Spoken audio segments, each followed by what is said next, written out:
गांव के आखिरी छोर पर, जहां खेत खत्म होते थे और पुराने पीपल के पेड़ शुरू होते थे, वहां एक टूटा हुआ मंदिर था। उस रात बारिश होने वाली थी, हवा भारी थी और दूर कहीं कुत्ते लगातार भौंक रहे थे। मंदिर के पीछे एक औरत बैठी थी। उसके सामने एक काला कपड़ा बिछा हुआ था। उस कपड़े पर कुछ चीजें रखी थी, राख, नींबू, लाल धागा, सरसों का तेल और कुछ बाल। वो औरत धीरे धीरे मंत्र पढ़ रही थी। उसकी आंखें बंद थी, लेकिन चेहरे पर नफरत साफ दिखाई दे रही थी। अचानक उसने वो बाल उठाए और उन्हें काले धागे में बांधने लगी। जिस सुख ने मुझे जलाया है, अब वही सुख उसे खा जाएगा। उसने वो बंधा हुआ धागा एक छोटी पुड़िया में रखा, फिर अपने सामने रखी एक तस्वीर पर काला तेल टपकाया और अगले ही पल मंदिर के अंदर रखे दिए की लौ मशाल की तरह बड़ी होकर जली और अपने आप बुझ गई।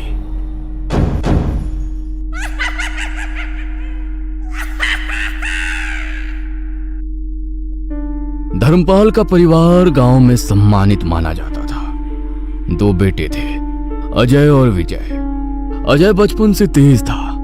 वो पढ़ाई करके शहर चला गया और धीरे धीरे उसने अपना व्यापार खड़ा कर लिया।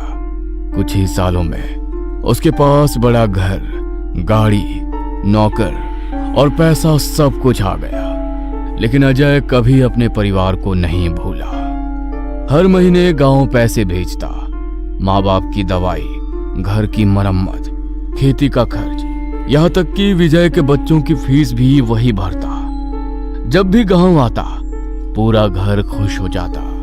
देखो, अजय फिर से बच्चों के लिए कितने खिलौने लाया है। मीरा भी बहुत अच्छे स्वभाव की थी। वो कभी विजय और कविता को छोटा महसूस नहीं होने देती। गुड़िया के लिए कपड़े, विजय के लिए घड़ी, कविता के लिए साड़ी, हर बार कुछ ना कुछ लेकर आती।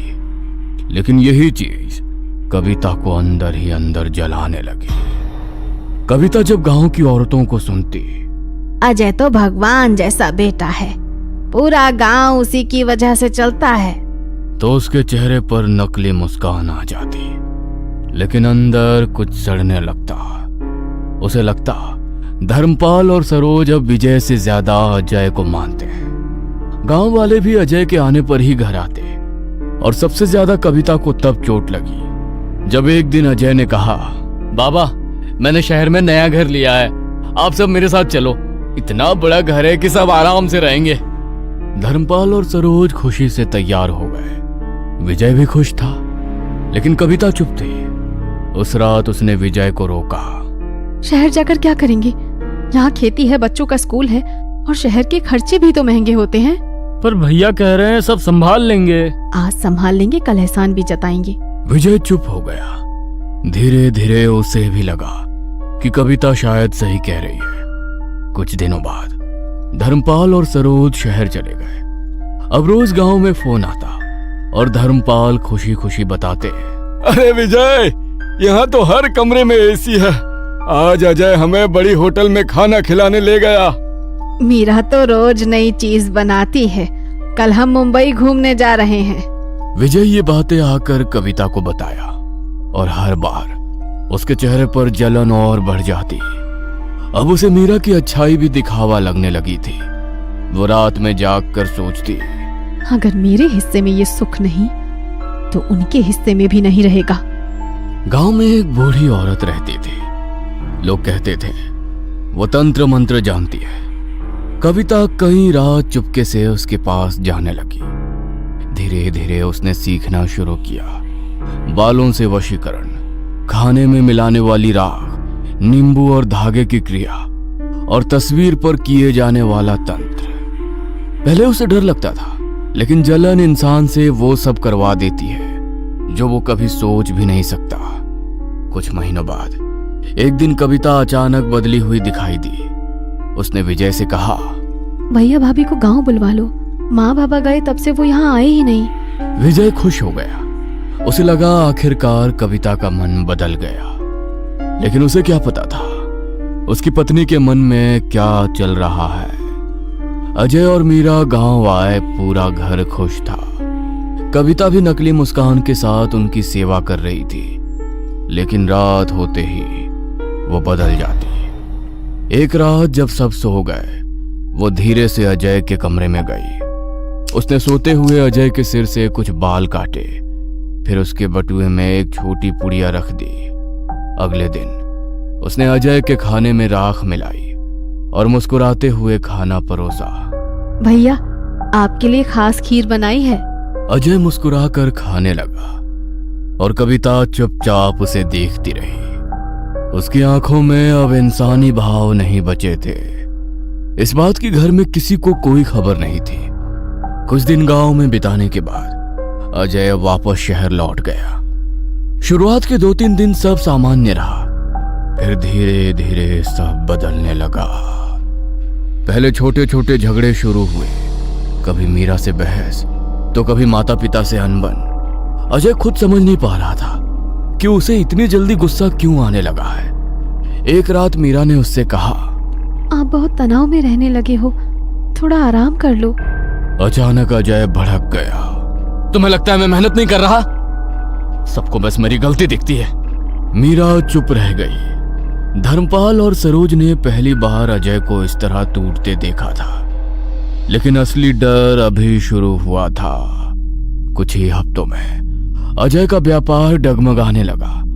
जो कस्टमर सालों से उसके साथ थे, अचानक काम रद्द करने लगे। किसी का पेमेंट अटक गया, किसी का माल वापस आ गया। एक बड़ा कॉन्ट्रैक्ट जो लगभग पक्का हो चुका था, आखिरी समय पर टूट गया। बिजनेस पार्टनर भी अब उस पर शक करने लगे। अब अजय, तुम्हारे फैसले अब पहले जैसे नहीं रहे। तुम हर काम बिगाड़ रहे हो। अजय पूरी रात फाइलों के सामने बैठा रहता, लेकिन उसका दिमाग जैसे काम करना बंद कर चुका था। कई बार उसे लगता जैसे कोई उसके कान में फुसफुसा रहा हो। रात में अचानक उसकी नींद खुल जाती और उसे लगता कमरे में कोई खड़ा है। उसकी अलमारी के पास कोई काली परछाई खड़ी थी।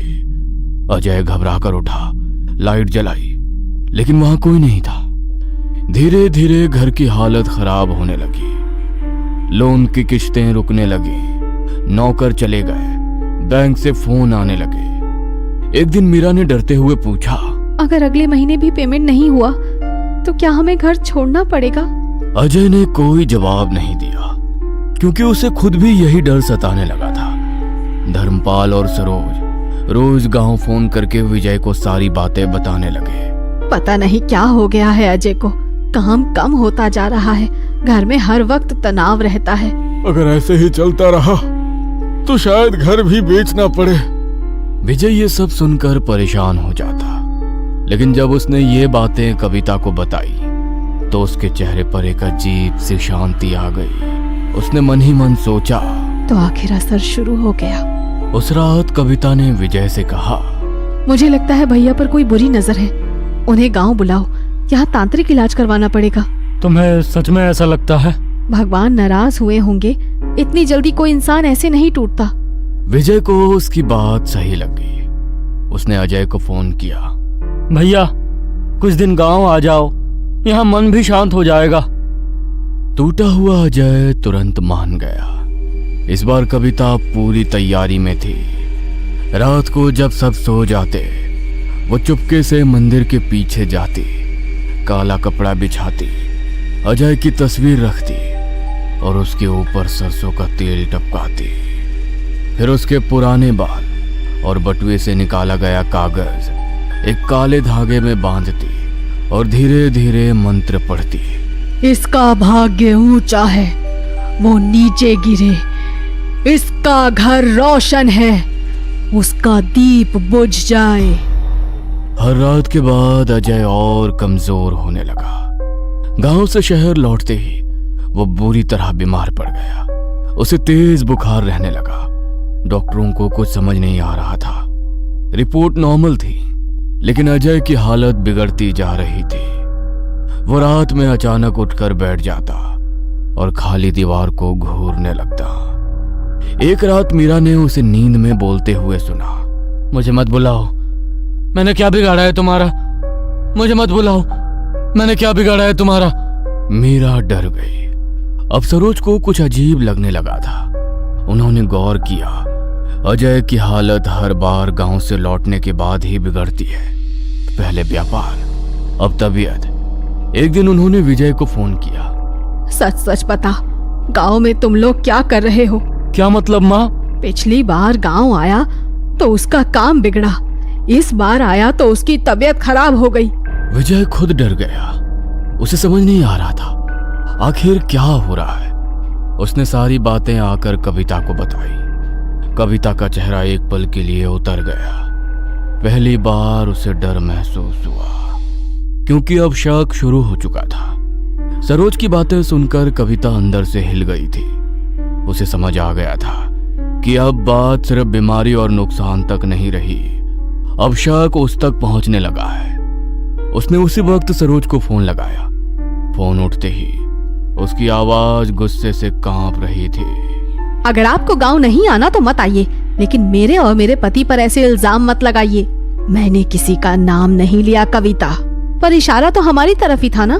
हम क्या अपने ही परिवार को बर्बाद करेंगे? सरोज कुछ पल चुप रही। उसके दिमाग में पुरानी बातें घूमने लगी। कविता की माँ हंसिका, गांव में लोग उसके बारे में क्या क्या बातें करते थे। कहते थे उसे तंत्र मंत्र आता था। उसने अपने ससुराल के लोगों को धीरे धीरे अपने वश में कर लिया था। फिर एक एक करके उनकी जमीन, दुकान और संपत्ति सब उसके नाम हो गई। लेकिन हंसिका की सबसे खतरनाक बात यह थी कि बाहर के लोगों के सामने वो बहुत अच्छी और सीधी औरत बनकर रहती थी। सरोज भी उसकी मीठी बातों में आ गई थी और बिना ज्यादा सोचे उसकी बेटी कविता की शादी विजय से करवा दी थी। अब उसे अपनी वही गलती याद आ रही थी। उस रात सरोज ने फैसला कर लिया, वो अजय को फिर गांव लेकर जाएगी, लेकिन इस बार सीधे मंदिर। उसने धर्मपाल को सारी बात बताई। मुझे कुछ ठीक नहीं लग रहा। तुम घर पर रहो, मीरा और आर्यन का ध्यान रखना। मैं अजय को लेकर गांव जा रही हूँ। धर्मपाल भी अब डर चुका था। उसने बिना सवाल किए सरोज की बात मान ली। सबसे बड़ी बात, सरोज ने विजय और कविता को कुछ नहीं बताया। अगले ही दिन वो अजय को लेकर गांव निकल गई। गांव से थोड़ी दूर पुराने जंगल के बीच एक प्राचीन मंदिर था। वहां रहते थे स्वामी महाराज। लोग कहते थे उन्होंने कई ऐसे लोगों को ठीक किया था जिन पर कुछ किया गया हो। सरोज सीधे अजय को लेकर वहीं पहुंची। मंदिर के अंदर घंटियों की धीमी आवाज गूंज रही थी। अगरबत्ती की खुशबू हवा में फैली थी। स्वामी महाराज आंखें बंद किए बैठे थे। सरोज ने बैठते ही पूरी कहानी सुना दी। अजय चुपचाप बैठा रहा। महाराज, अगर मेरे बेटे पर किसी ने कुछ किया है तो उसे देखिए और उसे बचा लीजिए। स्वामी जी कुछ देर शांत बैठे रहे, फिर धीरे से बोले, कल सुबह इसे लेकर तुम्हारे गांव के मंदिर आना। उस रात सरोज पड़ोस के गांव में अपनी एक पुरानी सहेली के घर रुक गई। अजय को अभी भी समझ नहीं आ रहा था। उसे बस इतना लग रहा था कि उसकी माँ बहुत डरी हुई है। वो अपनी माँ के खातिर सब मान रहा था, लेकिन रात में उसे फिर वही सपने।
का शरीर जोर से कांप उठा, जैसे उसे बिजली का झटका लगा हो। वो पीछे गिर पड़ा और जोर जोर से सांस लेने लगा।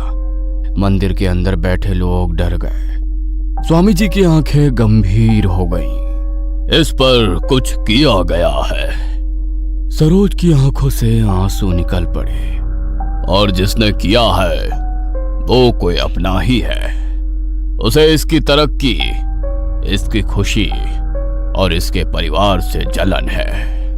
सरोज का दिमाग सीधे कविता की तरफ गया, लेकिन उसने कुछ नहीं कहा। स्वामी जी ने अगले दिन विशेष पूजा रखी। सुबह से ही मंदिर में तैयारी शुरू हो गई। हवन कुंड बनाया गया। गंगा जल, कपूर, पीली सरसों और पवित्र राख रखी गई। अजय को हवन के सामने बैठाया गया। जैसे ही मंत्र शुरू हुए, अजय बेचैन होने लगा। उसकी सांसें तेज हो गईं। अचानक वो जोर से चिल्लाया, बंद करो ये सब, मुझे यहां नहीं बैठना।